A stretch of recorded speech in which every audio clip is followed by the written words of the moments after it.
Welcome to the AP Calculus BC video for skill number 201.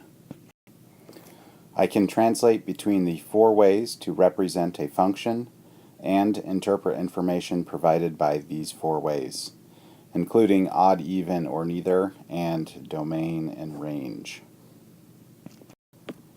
Alright, we'll start our notes on page 201A. There are four possible ways to represent a function. First, verbally, that's a description in words. Very often we start with a verbal description, a story problem, or a word problem that we're trying to solve.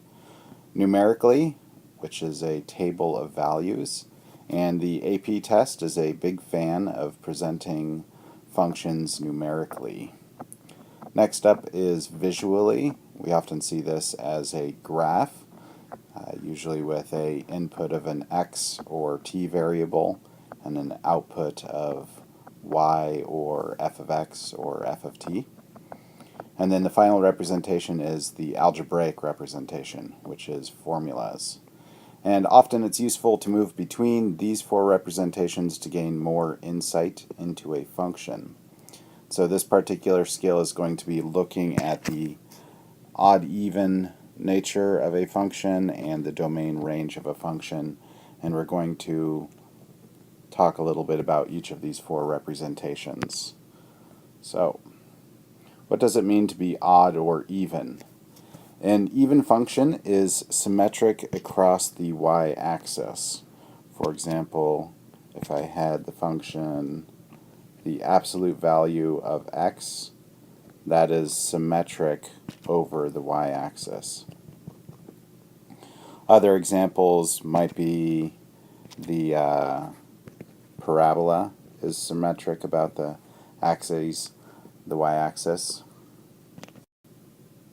and constants are symmetric about the y-axis. Those aren't the only ones, but just three examples. So an even function satisfies f of x equals f of negative x for all values in the domain of the function. And we'll see an example of that on the next page.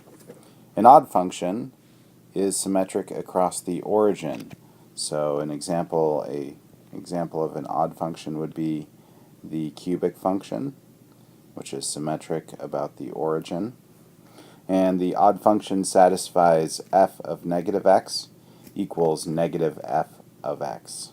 Let's take a look at this as an example. Is f of x equals x squared minus 5 odd, even, or neither? So generally the best way to do this is to test odd and test even. Doesn't matter which order you go in, but the odd test says negative f of x equals f of negative x. So we plug our function in for f of x, and we plug our function in for f of negative x. And we're asking ourselves, are these two equal? At the end of the simplifying on this fairly straightforward problem, we find these two are not equal, so it's not odd. So now we test the even. Does f of x equal f of negative x? And we plug it in, and we find they are the same.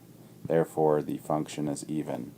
And for those familiar with graphing parabolas, we know that this is a parabola that has been shifted down 5 units. And we can see that in that particular graph, the symmetry does exist. So it supports our conclusion of an even function. Next up is domain and range. So graphically, the domain is the x values, or the input values that exist on the function. So on this particular function, we have input from here to here. And the range is the output values, which we have from here to here.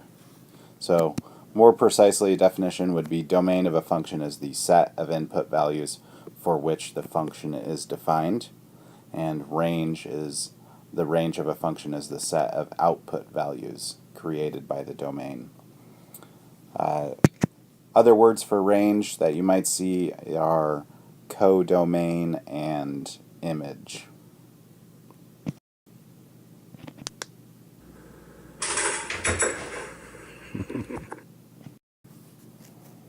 Alright, here's an example of how it plays out on the skill test. A taxi charges $5 for fare plus 60 cents per mile. Given this verbal representation, generate 3 other representations of this function. Also state whether the function is odd, even, neither, and state the domain and range of riders that travel up to 20 miles. So the first thing that I did was I created an equation. They are charged $5 plus 60 cents per mile. And when I created the equation, I also defined what my variables were. From there, it's pretty easy to draw a graph or create the table. So I just chose to go with the table. Our input is miles, output cost, and then I grabbed random points, half a mile, 1 mile, 5 miles, and 20 miles. I evaluated those and got the 4 values. The graph, I created my axes.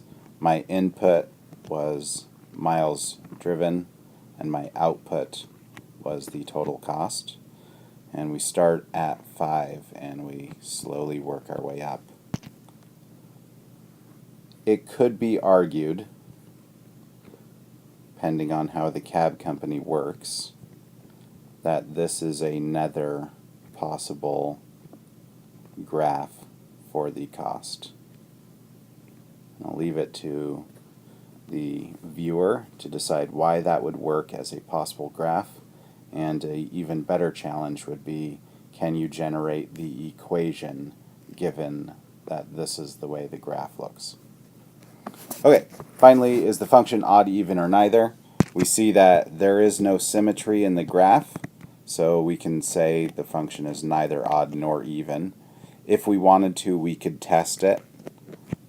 So we could do, is f of x equal to f of negative x, etc. Though usually looking at a graph is the fastest way to determine this statement.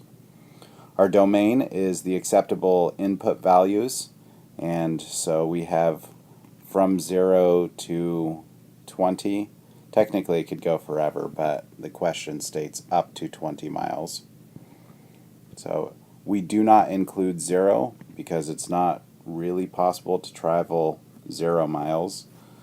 And then finally our range is 5 to 17. So, and we do include 5 because they pay $5 once they hop in the cab, and then they start gaining based on the mileage traveled.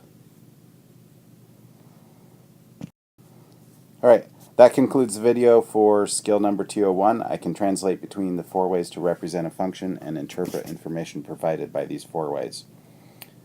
The skill is actually a pretty straightforward one, especially at the Calculus BC level, but if you're interested in seeing more examples, I suggest you check out my Algebra 2 Skill 85 video. Thanks, have a good day.